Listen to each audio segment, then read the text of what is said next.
boss was Philip Chicken Man Testa, who was Angelo Bruno's successor, but Chicken Man will be killed in an explosion from a bomb that was placed under his porch. Philip Testa was killed less than a year since Bruno's death. The Philadelphia crime family loses 2 godfathers less than 2 years. Therefore, the commission, the bosses of the 5 families in New York, will honor and choose Nicky Scarfo as the godfather of Philadelphia.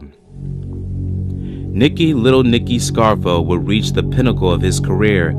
Everyone knew the more powerful Nicky Scarfo became, the more paranoid and destructive he would be amongst anyone who crossed paths, including his own son, Mark Scarfo, to recruit him into the mafia. However, Mark Scarfo would refuse his father's offers, which would rub Nicky Scarfo the wrong way, but he had bigger fish to fry. Nicky Scarfo and his entourage would improvise a street tax to all criminals to pay a percentage of their earnings to the Scarfo crime family for running any illegal activities. If anyone refused to pay Scarfo's entourage, they would be marked for death. Nicky Scarfo would make the sign of a gun. He would shape his hand like a gun as a calling card to notify his entourage that someone was marked for death, and they would take care of it. Therefore, Nicky Scarfo would lead his entourage into a killing spree. He enjoyed the headlines of the victims he wanted to kill. He enjoyed to smile in front of the cameras while being arrested, and he immersed fear into the criminal underworld. On the other hand, not everyone shared his vision. His own criminal family feared him, along with his own biological family.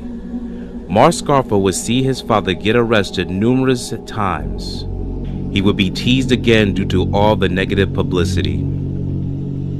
He would see and hear all the tragic stories that would surround him and his family.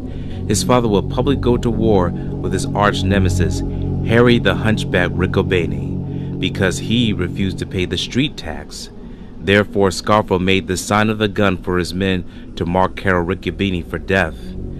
Nicky Scarfo and Harry the Hunchback were both incarcerated for other criminal charges. Therefore, the leaders will orchestrate their war behind bars.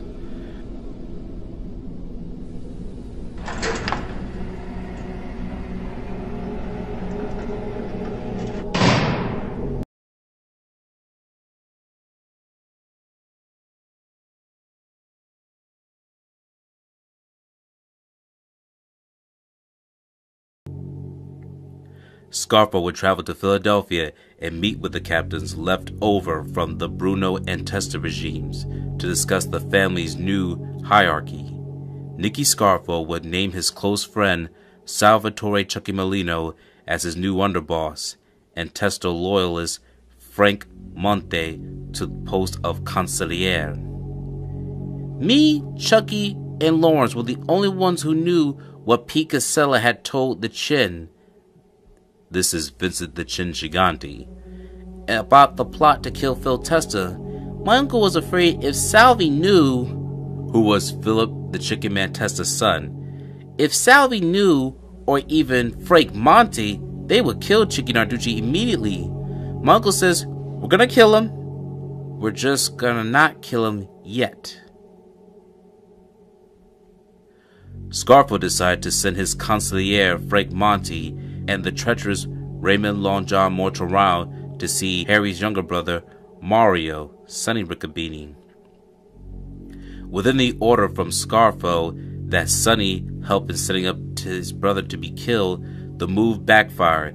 Instead of joining the assault against his brother, Sonny Riccobene went to his brother and warned him of the pending plot to kill him, and who was involved. The Hunchback's response was loud and left little doubt that he was no more willing to go toe-to-toe with little Nicky. Now we're going to show you another way the story's been told, and this is from George Anastasia's point of view. So please understand that this may be a little redundant, but here's a little bit of different depths of how George Anastasia builds the story. According to George Anastasia's Blood and Honor book, Scarfo, whose connections in Atlantic City had helped forge allies with members of the powerful Genovese and Gambino crime families in New York, had outmaneuvered Casella and Narducci. By the end of March 1981, word once came down to the Philadelphia from New York, Nicodemo, Little Nicky Scarfo, was the new boss. Scarfo named Salvatore Marlino his underboss, and Frank Monte was appointed consigliere. For those who may not be familiar about the hierarchical structure, many people pay attention to the mob boss, who is the number 1 position. The underboss is the number 2 position, and the third boss is the consigliere. While consigliere may be positioned at number 3, they themselves are known for giving more advice to the main boss, number 1, than the actual number 2. They serve a very pivotal role and have ways of trying to convince the serving boss of what their advice is, or other people in lower rankings. That is the position of the consigliere, whereas the underboss is like the vice president. They're just a sitting position to wait their turn if they ever need to appoint or step in as the new boss for a temporary or permanent time. In April, after several attempts to ambush Harry Riccobene had failed, Scarfo decided on a more insidious form of treachery, and he sent his consigliere Frank Monte and Raymond Long John Mortorano, then a suspect in the John McCullough murder, to see if Harry's half-brother Mario, Sonny Riccobene. Mario knew Long John. They both were in the methamphetamine business. What Mortorano and Monte proposed was that Mario to set up his half-brother up. Mario listened, and he said he'd get back to them. And then when he went back to his brother Harry, and that said, Nick the Crow Caramondi, was what forced the Riccobene War out in the open. For the next year and a half would rage on the streets of South Philadelphia. Harry Riccobene had been cautious and suspicious of Scarfo. He had hoped to avoid open warfare. It was only after Monte and Mortorano tried to co-opt his brother and Riccobene decided to act. Once Mario Riccobene was approached, he had just 2 options. He could either set up his brother, or, like his brother, he could become a target. At this point, Scarfo had backed the Riccobenes into a corner. It's them or us, Harry Riccobene told his brother. It's either kill or be killed. Let's get them before they get us. Mario Riccobene's answer was delivered to Frank Monte, a service station in southwest Philadelphia, on May 13th, by Joseph Padula and Victor DeLuca, 2 Riccobene associates. Padula was lying in ambush in a camper mounted on the back of a small pickup truck. The truck was parked across the street from the service station where Monte had left his car. Padula had a .22 caliber rifle with a telescope sight. DeLuca and another associate waited in a bar nearby. Shortly after 9 p.m., Monte showed up in his car. Padula got him in his sight and squeezed the trigger, and squeezed again, and squeezed again, and squeezed again. Monte, 49, was shot 5 times in the back and head. There were also bullet wounds in his left hand, right arm, and upper right arm. The mob consigliere had $600 in cash in his pocket when police found him lying semi-conscious in the streets near the gas station at 9:30 that night. He was pronounced dead a half hour later. Monte's name was near the top of that hit list drawn up by the Riccobenes after Mario was approached that spring and asked to set up his brother. The Riccobenes, in turn, were on top of that list prepared by Scarfo and his henchmen. For the rest of 1982 and all of 1983, squads of gunmen cruised through the streets of South Philadelphia looking for targets.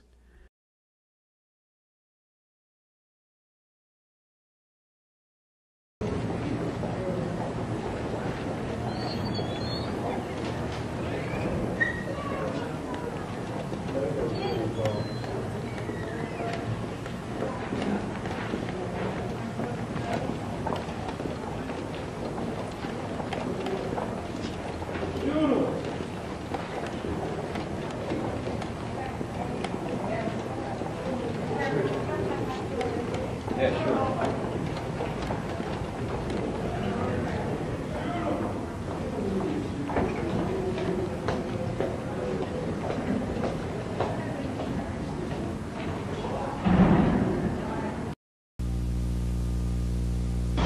Only 3 of the alleged co-conspirators were in court today. Alleged La Casa Nostra faction leader Harry Riccobene, plus Vincent Isabella and Joseph Casdia. Victor DeLuca remains at Graterford Prison for other crimes. Mario Riccobene is in a Connecticut prison. They'll all be brought in late April when the preliminary hearing finally comes off. Judge Mitchell Lipschutz continued the case because of the 2 absent defendants and the questions about possible conflicts of interest for defense lawyer Charles Peruto Jr., who now represents Harry Riccobene, but who in the past did some defense work for the DA's star witness, Joseph Padula, the convicted organized crime triggerman who has turned informant. Padula is ready to finger the other defendants in all of this with conspiracy or attempting to murder at least 5 of Philadelphia's top reputed mob figures, including Nicodemo Scarfo and Salvatore Testa. In May 1982, Frank Monti, a leading mob figure, was murdered. Salvatore Testa was critically wounded in the summer of '82. Assistant District Attorney Arnold Gordon outlined the case they plan to prove. In connection with that conspiracy, they surveilled the movements of Frank Monti and Raymond Martirano, that Isabella supplied the men with a .45 caliber machine gun, 22 caliber rifle with a scope, other guns, that on the day of Frank Monti's killing, Monti was watched by Harry Riccobene, Joseph Casdia, Victor DeLuca, and Joseph Padula, and that eventually Padula shot Monti about 8 times as he returned to his automobile. That Casdia drove the camper from which Padula had shot away from the scene of the shooting. He is pleading not guilty, he is not guilty, and the time will come when all of that will out. You don't believe Padula can finger him? It's my belief that Padula is intending to do that. Whether or not a jury will believe Padula is the important factor here to be considered. The explosive testimony of mob hitman Joseph Padula is now due to be heard in open court on April 24th. At that time, all the defendants will be in court to face their accuser, who was once their alleged co-conspirator and triggerman. Vernon Odom, Channel 6 Action News at City Hall.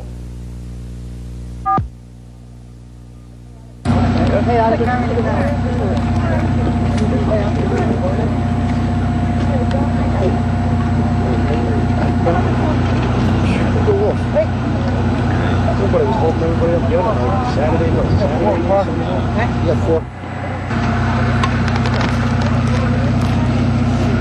Can't believe it, man.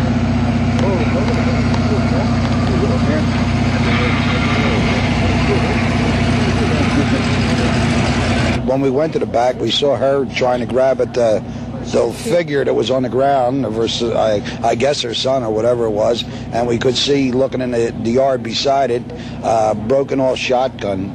Sawed-off shotgun? Sawed-off shotgun.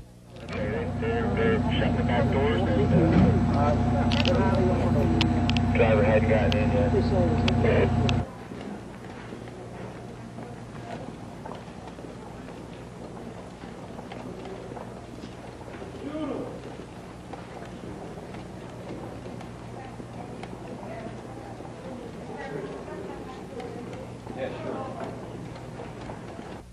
Philadelphia homicide detectives say Robert Riccobene was bringing his mother home from a shopping trip at about 10 o'clock last night.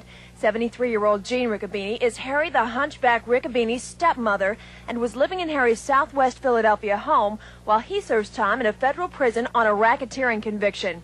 As Jean Riccobene and her son Robert got out of this blue car last night, police say the Riccobenes saw 2 men approach them with a sawed-off shotgun. The Riccobenes apparently tried to flee, but the gunman caught up with them in a next-door neighbor's backyard.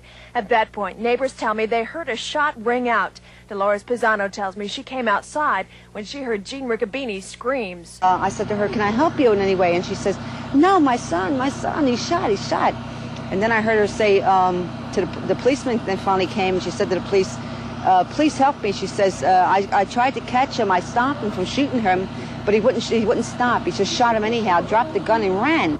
Officials say Robert Riccobene was shot at close range in the back of the head. His mother was slightly injured when the butt of the shotgun hit her in the face. Investigators believe this is just one more incident in the mob war that began when Angelo Bruno was murdered. Certain law enforcement officials tell Action News this hit was not unexpected. Riccobene was warned, in fact, that his life was in danger. I'm Robin Garrison. It happened at about 7:10 last night. Patrons of the Brooklawn Diner noticed a car in the parking lot, its engine racing red hot and smoke pouring from it.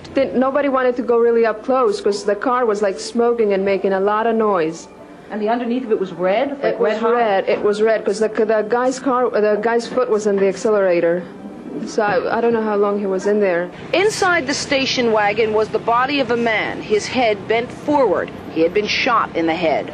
Bullet casings were found at the scene, and today investigators returned to search for the gun, but none was found. The man's driver's license was reportedly issued in North Carolina. Police have a tentative identification, but have not yet released it.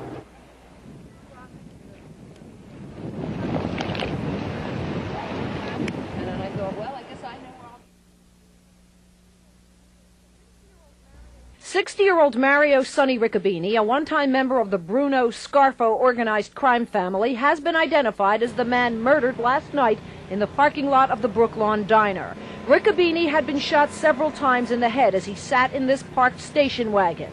The driver's side window shattered by gunfire. Riccobene's foot on the accelerator, the engine running red hot. Given the circumstances of the killing, we are obviously investigating an organized crime connection. Riccobene had been in the federal witness protection program from 1984 until '89, when, according to the FBI, he was kicked out for habitually violating security procedures. Riccobene returned to live in rural Gloucester County with his elderly mother.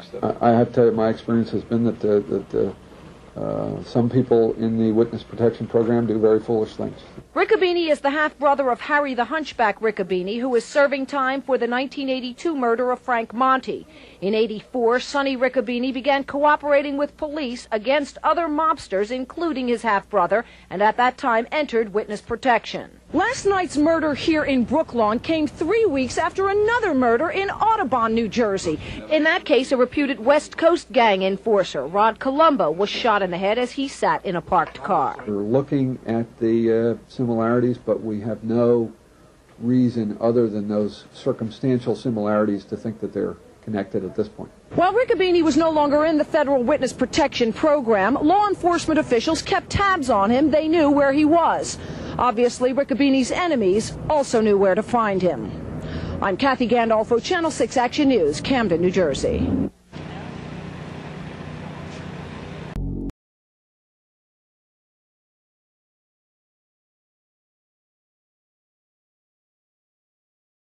Thank you for watching this video. Please subscribe to our channel and check out more of our content.